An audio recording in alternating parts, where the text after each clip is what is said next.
the American government for decades.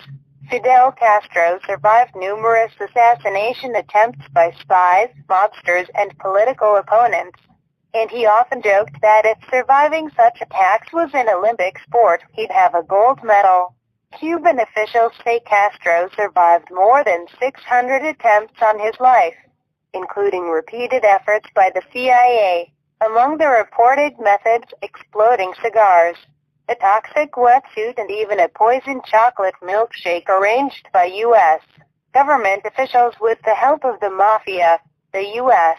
government doesn't generally discuss its assassination efforts, but records made public by the CIA explain how agents planned to poison Castro in early 1960s with a gangster-type action. At the time, the mob was suffering financial losses because Castro was shutting down their casinos. CIA officials met up with two prominent mafia members and connected with Cuban-based men who were willing to take the risk.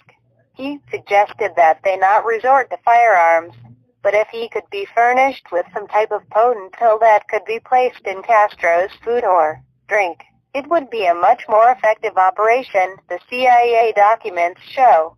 After several weeks of reported attempts, the operative apparently got cold feet and asked out of the assignment. Another operative also tried and failed, and the CIA reported retrieving the botulism pills. The scandal surrounding the assassination attempts on Castro and other foreign leaders, as revealed by newspaper reporters, prompted Congress to create the Church Committee to investigate abuses of power and led to the 1976 intelligence reforms by President Gerald Ford that included a ban on political assassinations. The Church Committee's report offered, in stark language, clear evidence the U.S. government had repeatedly tried to kill Castro, after first attempting to weaken him politically by trying to make his beard fall out or dose him with a chemical to make him babble during a radio address. We have found concrete evidence of at least 8 plots involving the CIA to assassinate Fidel Castro from 1960 to 1965, the committee reported. The proposed assassination devices ran the gamut from high-powered rifles to poison pills, poison pens, deadly bacterial powders, and other devices which strain the imagination.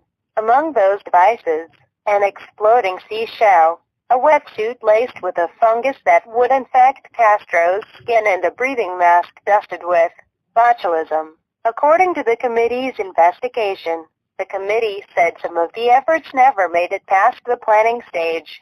In 1975, Castro gave the U.S. government a list of what he claimed were 24 American-sponsored assassination attempts on his life. The Church Committee investigated and decided none of those were authentic, but found 8 other attempts that deemed credible. The attempts on Castro's life didn't end with Ford's order. In 2000, former CIA operative Luis Posada was arrested and charged with planting explosives beneath a podium where Castro was to speak at a summit in Panama. Castro's security detail found the explosives, but Posada was pardoned in 2004 by then Panamanian President Maria Moscoso, and he fled to the United States. Posada has been linked to the 1976 bombing of a Cubano flight in which 73 people were killed, including 24 members of the Cuban national fencing team.